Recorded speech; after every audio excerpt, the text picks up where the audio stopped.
Labrīt, no rīta. Tā kā gotu acis. Šonakt īstenībā ļoti slikti gulēju. 4 jau pamodos.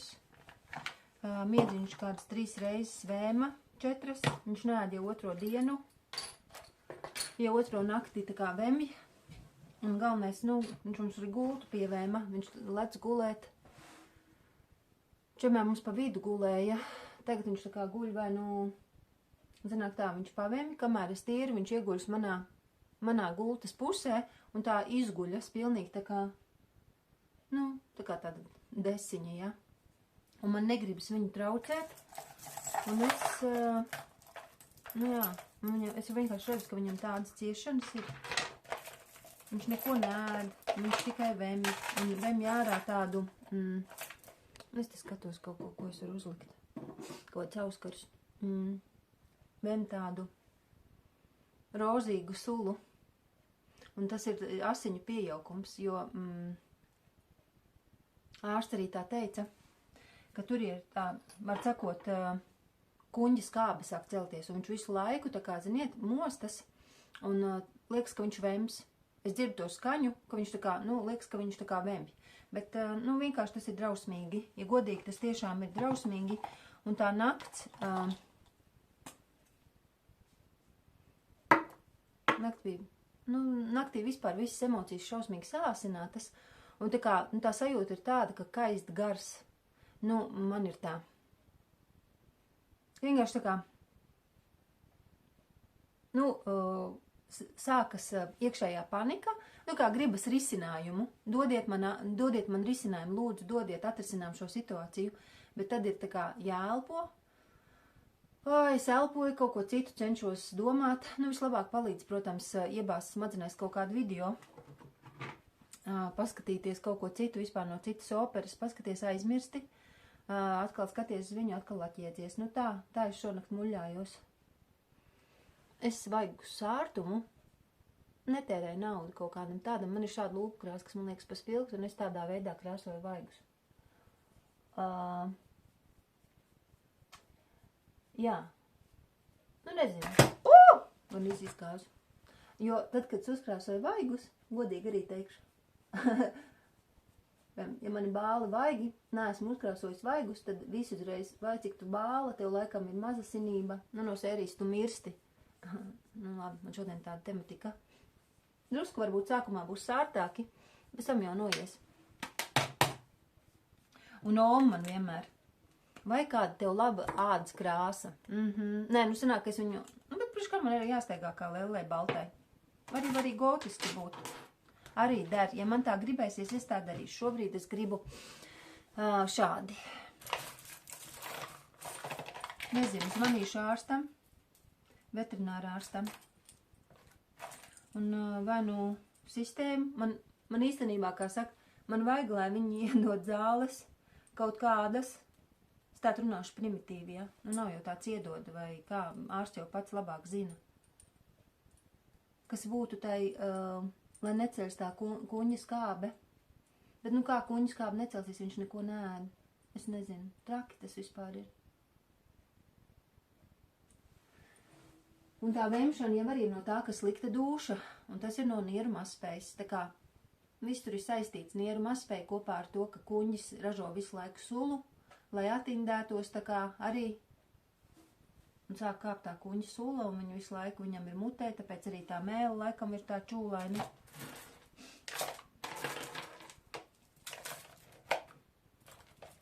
Un vispār, ziniet, es tā visu laiku domāju, bet redziet, tas tā ir. Tad, kad pašam tā nav, kad neesi tajā upē iebridis, tad... nesaprotu, ko runā attālināti. Piemēram, man bija nesen 2 paziņām tā. Jā, ka vienkārši runājām uz ielas, ka vajag iemidzināt kaķi, ka kaķim, tāda kaita, jā, ka tikai guļ.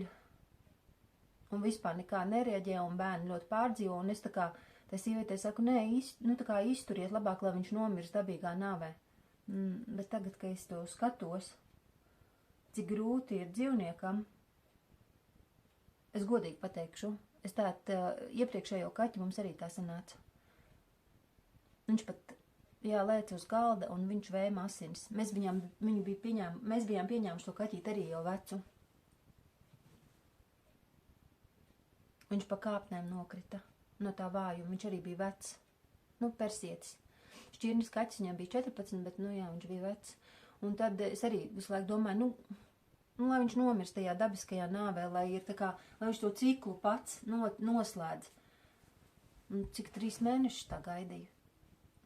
Tu skatījos vienkārši to milzīgo trakumu, un pēc tam aizvedu pie veterinārā ārsta, un, protams, tur diagnozēja galā, un vienkārši, ka, īpaši, ja kaķis jau vēmja asins, tas vispār ir. Tā, beigās mēs viņu iemidzinājām, un man pēc tam bija sirdsapziņas pārmetumi, kā es varēju pieļaut to, ka es sagādāju kaķim tādas ciešanas, un ka es nebiju humāna, tikai tāpēc, ka man liekas, ka vajag noslēgt savu apli.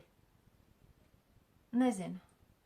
Es nezinu. Es domāju, ja man būtu tādas ciešanas kaut kādas, tādas nereāls, es gan jau, ka, man tāds vienreiz ir bijuši, ka... pat droši vien 2 reizes, ka gripa vienu reizi bija tādā šausmīgā tā kā stadijā, un tad liekas tā kā, ka labāk būtu nomirt. Bet kā tas ir, tad, kad tur īsti kāds nāk ar to šprici klāt, un saka, piemēram, mēs tagad tevi eitanāzēsim, Signe. Nezinu. Vispār, protams, pulkstens 8:30 vai cik te ir 9. Nezinu, gribas tāpēc, laikam arī krāsojos kā nenormāla. Gribas aizmukt no tās realitātes. Tā ir. Kaut gan nekā jau es neaizmuku, es te pat esmu, es izturu. Vienkārši drusku, piemēram, no rīta arī klausījos tā Aināru Mielavu. Laikam ir Ainars Mielavs. Zinām posmu, es nevarēju viņu klausīties. Viņš man arī asociējās ar kaut kādu bēdīgu man dzīves posmu. Viņš kā labradors skrēja pa sniegu un visas tās dziesmas. Bet kaut kā dažbrīd, ja ir skumji, tad labāk tajās skumjās tā ritīgi iegremdēties un ļaut un nemukt, un tad vienā brīdī sev pateikt stop. Bet man tas mīs. Es brīžiem tā kā klausos, tad es pēkšņi sāku dejot, tā kā psihopats. Kaut kā gribējās pa nakti modināt vīru, un teikt, man kaist gars, es gribu, lai tu esi augšā, man ir pa grūti uz to skatīties. Neko. Tas arī stūli. Sēdēju un adīju un cietos. Man jau cik no rīta tēt ir ģimenes ārsts, un Oma vēl ir atsūtījuši paku. Varētu paskatīties to paku kopā. Vai man ir kaut kāda sīka nauda, 2 vai cik eiro droši vien jāmaksā pie ārsta. Man vajag nosūtījumu tām analīzēm. Jo dažbrīd ir tie dīvainie stāvokļi, ko es teicu, ka man liekas, ka tāds tā kā vājums, kas varētu būt saistīts ar cukuru diabētu vai ar dzelzs trūkumu. Kaut kas tam līdzīgs, ja? Šāds man maciņš ir. Sen jau nopirku. Tāds veikals bija Accessories, es nezinu, vai tāds vēl ir, un tur visādi auskari. Tāds, man patīk tāds jauks. Tāda paka. Un man lauka Oma atsūtīja, ja? Es ir ļoti mīļi. Ļoti mīļi, un es to ļoti novērtēju, un galvenais es novērtēju, ka Oma man zvana. Jo man ir Oma ar lauku Omu. Tad visi bērnības vasaras es vēl dzeru arī ingvertēju. Ingvers, piparmētra un ūdens. Visas vasaras es pavadīju pie Omas lauku, un Oma ir ārkārtīgi spilgts cilvēks manā dzīvē. Un es domāju, ka daudz raksturā un temperamentā man tieši ir no lauka Omas. Vispār kopumā es varētu teikt, ka emocionāli mēs esam ļoti, ļoti līdzīgas. Ļoti līdzīgas, bet, un te es varu pateikt, pie Omas ārkārtīgi reti braucu, pēdējos gadus vispār ļoti reti, jo katru reizi, kad es ar Omu satiekos, man tomēr sanāk tā kā konflikts, bet ne tāds konflikts, ka mēs tā kā sastrīdamies un nerunājam, bet teiksim tā, es pat nevaru noraksturot. Mums ir dažas lietas, kas mums spēcīgi atšķiras, un tās ir tā kā vērtību lietas. Un līdz ar to viņa laikam grib kaut ko man iestāstīt. Es nezinu, vai es viņai gribu iestāstīt, bet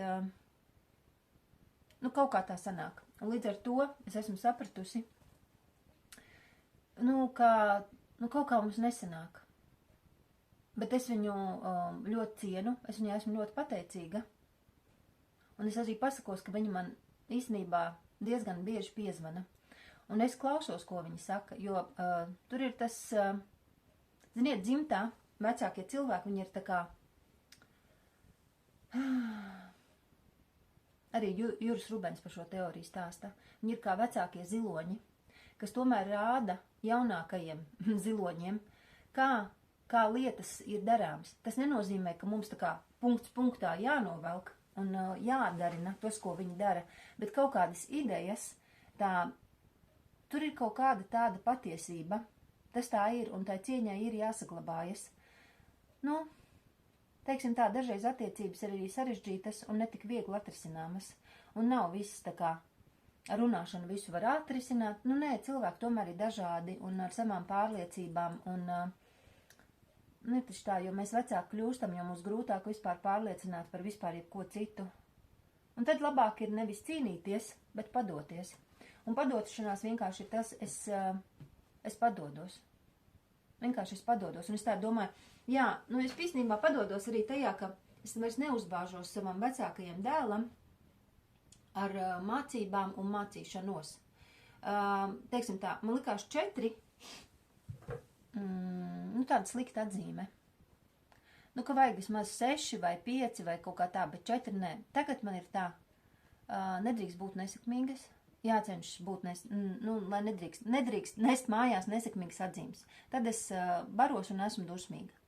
Bet, ja ir 4, mans uzdevums ir atgādināt, piepalīdzēt, ja es redzu un ja man lūdzu palīdzību, bet ne karot. Es negribu vairs karot. Es godīgi saku, es esmu savu atkarojusi, un man tas liekas tā kā tik stulbi, un tāpēc daudzreiz es vienkārši domāju tā, es labāk padodos. Es vienkārši padodos. Un tā rūpīgi, kā vienmēr visu ir aiztaisījusi.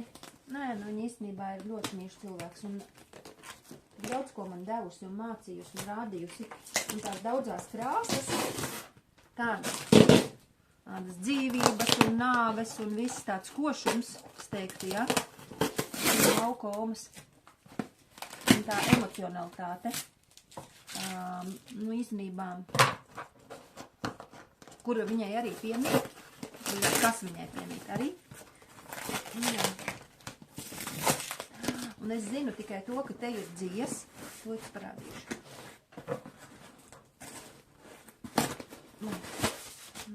Es atgriezīšu vaļā. Atvainojies, ka runāju. Es jau iepriekš varēju tomēr attaisīt. Wow! Paklausieties, viņi ir uzadījuši cimdiņus. Oi! Man šodien tāds garstāvoklis, ka es varu arī apiņšķēties. Tiešām ļoti mīļi.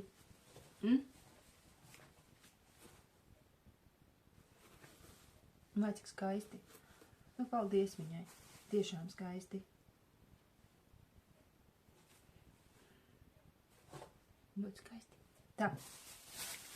Bet, nu, es arī raudu tagad pa kaķi. Tā. Ne jau raudu. Te ir sīpoli. Oi, birst ārā. Puķu sīpoli, narcises, tulpes un krokusi. Un te ir otrs maisiņš. Tas nāk, viens ir man un viens ir manai mammai. Tā. Un šeit ir dzies. Un tādas īstas vilnas. Viņa pati ir, viņa lieto tādu vārdu šķetinājusi. Es nezinu, kas tas ir. Tas ir tā kā ar ratiņu darboties.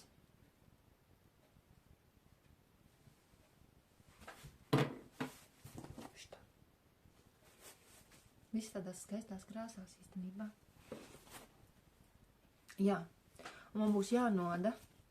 Varbūt jānoda sev kaut kas. Nu, arī cik skaisti. Paldies viņai liels. Nu, tādi kamoli. Kā viņa teica, varēs zeķis adīt cimdus. Un bērniem varbūt arī zeķis. Jāstād šodien būs tie sīpoli iekšā. Ļoti daudz īstenībā. Ļoti daudz. Un pavasarī būs krokus un tulpes.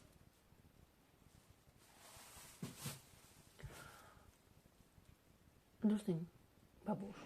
eju tagad uz ārsta praksi. Izdomāju, ka negribu braukt ar riteni. Negribu, un es arī tikko sazvanījos ar veterinārā ārsti. Nu, nekas labs nav gaidāms. Mēs brauksim, jā, mēs brauksim obligāti, mēs pieteicāmies jau uz vizīti. Bet tas, kā tiešām tas šķidrums, ko viņš vemj, neko neēzdams rozā, tas nozīmē, ka tur jau ir asiņu pieaugums. Nu tā, tas, un viņi tikai teica to, ka tas viņam ir ciešanas, pamatīgas ciešanas, un kā nekā viņu izglābt nevar, ka viss tikai vienkārši pavilks viņa eksistenci kaut kādas dienas. Bet arī viņa vecums, viņam ir 19 gadi, ja? Labi, es uzreiz, protams, nav patīkami tādām lietām pieskarties. Protams, asars pa gaisu, un arī naktī man jau tā bija. Bet es zinu, kā, ja man nāks raudiens, es raudāšu, es izraudāšos, un jā, tas tā ir. Vienkārši tās ir tādas, tās lietas, ko mēs tā ikdienā droši vien jau nesanāk tā parasti katru dienu ar tādām lietām saskarties. Nu, ja vien nestrādāja morgā vai kaut kādās tādās iestādēs vai slimnīcās vai vispār tādas līdz ko sāc domāt šādā virzienā, tad saproti, kādu planktonu dzīvi es dzīvoju. Jā,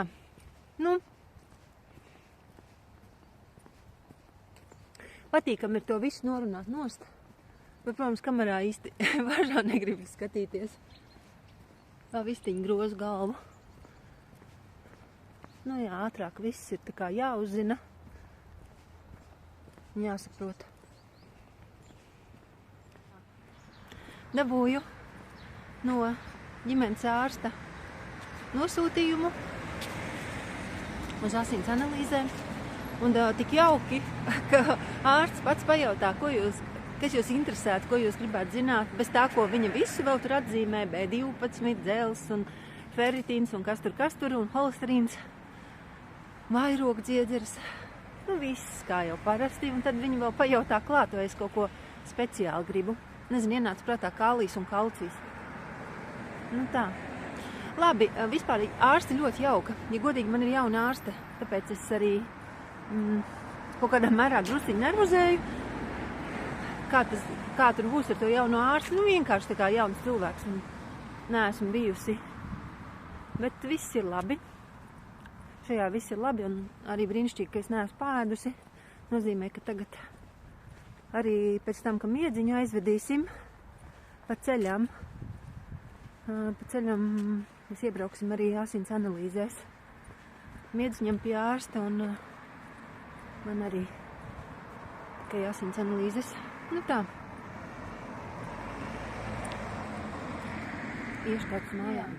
Mēs atbraucām mājās, mēs jau atbraucām vieni paši. Tā jau ir pagājis zināms laiks. Jā, miedziņu eitanāzēja. Tāpēc kā?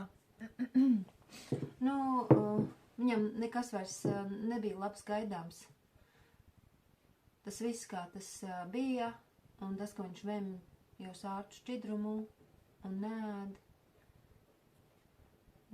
tas viss viņam sagādāja tikai ciešanas, un kā vetārs teica, ka tas ir, humāni viņu iemedzināt, jo viņam, eksistences sagādā ciešanas.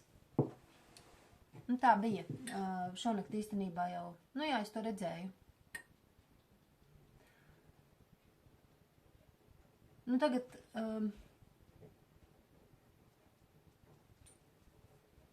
tagad tas tukšums. Es aizvakar, atcerieties vienā video, stāstīju par to mammu, kurai pa nakti nomira bērniņš. Un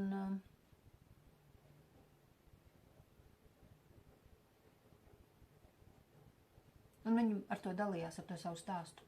Un tad tur cilvēki citi tur Bet ne jau uzreiz viņi dalījās, bija pagājuši jau kādu mēnešu vai 1 mēnesis vai 2. Nu jā, un tad cilvēki tā kā nosodīja, ka viņi ar to dalās, un es domāju, nu, kā man tēt arī, vai es drīkstu kaut ko filmēt, vai skaitās, bet šī ir man dienas grāmata. Tāpēc viss, kas manā dzīvē notiek, un ar ko es saskaros.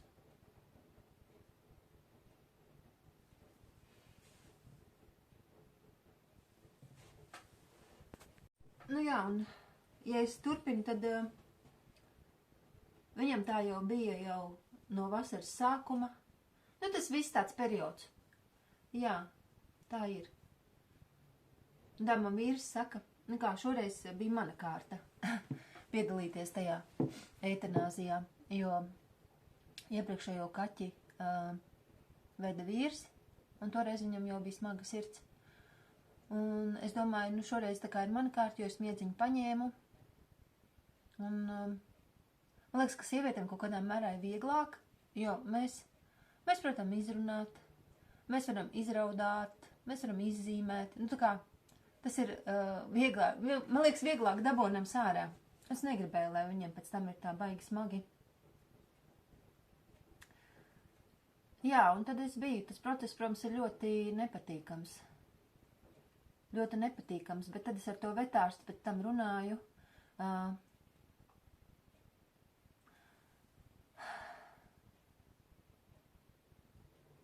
Ka viņas meita arī strādā slimnīcā un tieši ar nedziedinām slimiem cilvēkiem. Viņa ir jaunais ārsts. Un arī, cik tas ir grūts un depresīvs un smags darbs, ka tur patiesībā ļoti daudz jāstrādā arī sadarbībā ar psihologu, ko nenodrošina, ja? Ko studiju procesā nenodrošina universitāte. Labi, bet es īstenībā pazaudējos no tās domas. Jā, ka tā cāriņa beidz. Es izlaidīšu suni.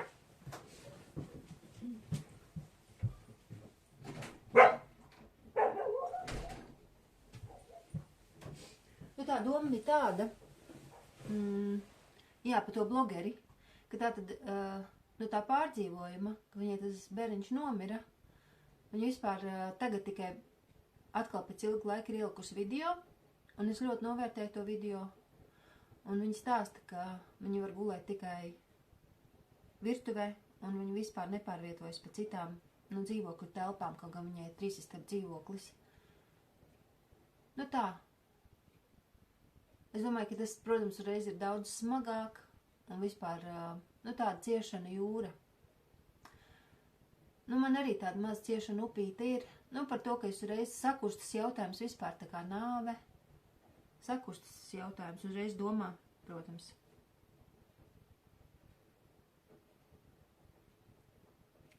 Jā, tādas plašas pārdomas tās ir uzreiz. Tās nav tikai vienkārši par kaķa nāvi, bet uzreiz, piemēram, kas iepriekš sanāk tā, ir nomiruši paši pēdējie cilvēki. Es domāju, kā jūtas tā oma tajā brīdī, kā jutās. Tad, kad vīrs viņas nomira. Tā, tas viss kopā. Tāda dzīve. Bet nodeva arī asins analīzes. Pie reizes. Nekur.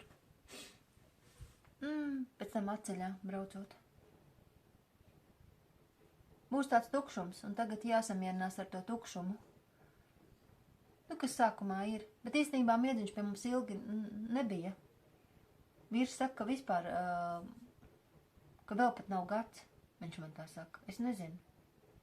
Man tā kā liekas, ka viņš vienmēr ar mums ir dzīvojis.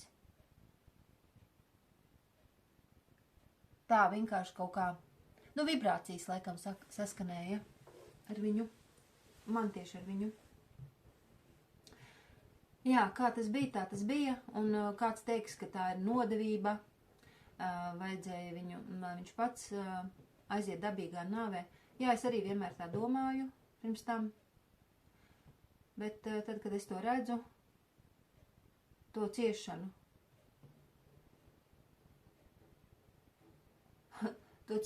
arī apgabalu, tad man negribas. Man ir tik žēl tā dzīvnieka. Un ja tur neko nevar glābt un nekas nav glābjams, jā. Tā, tāda tā dzīve. Es tikai domāju, vienkārši man tur tajā, manā sākuma lapā ir tā miedziņa bildīte, un viņš tur tā smuki čuči. Jā.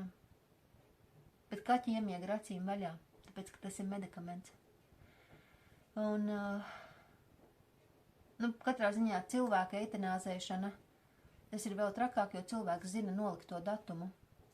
Ja? Un tad visi radinieki var atvadīties, uzdāvināt viņam puķes, samīļoties, un tad viņš tiek iemidzināts. Vispār,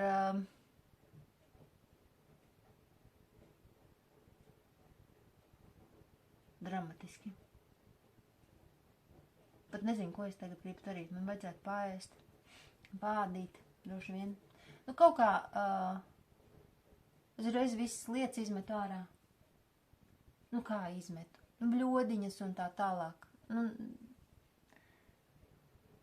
Tās bija tādas, jau ziniet, apskādēts. Arī nevienam arī tā kā pie miskastēm nolikt nevajag vairs. Liekas tā kā nokalpojuši un negribas acīs turēt. Arī tas man tā kā gribas...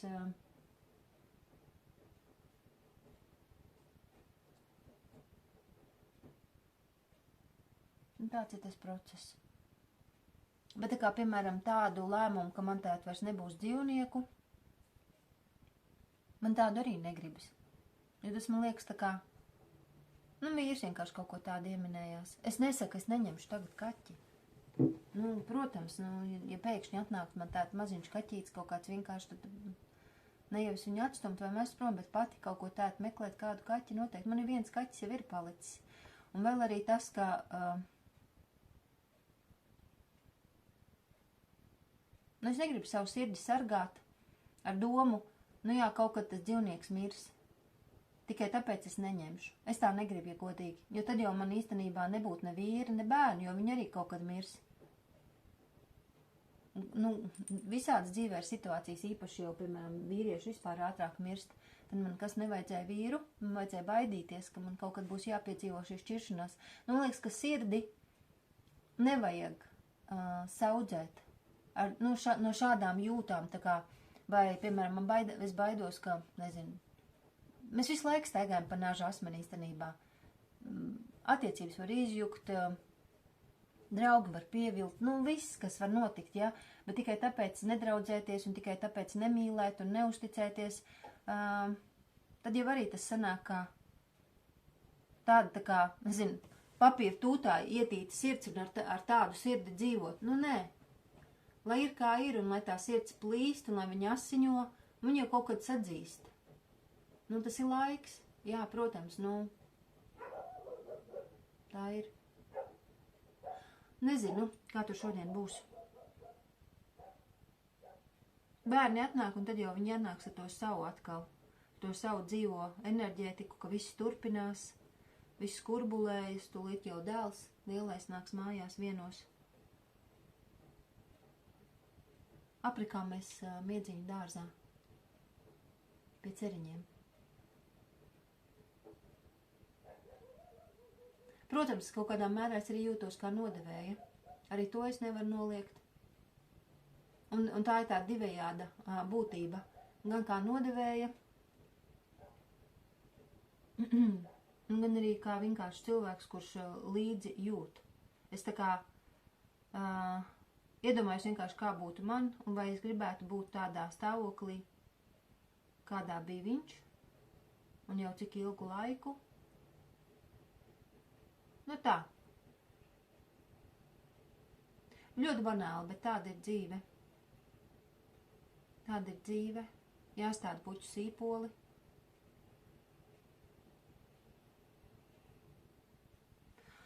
Jādzīvo tālāk.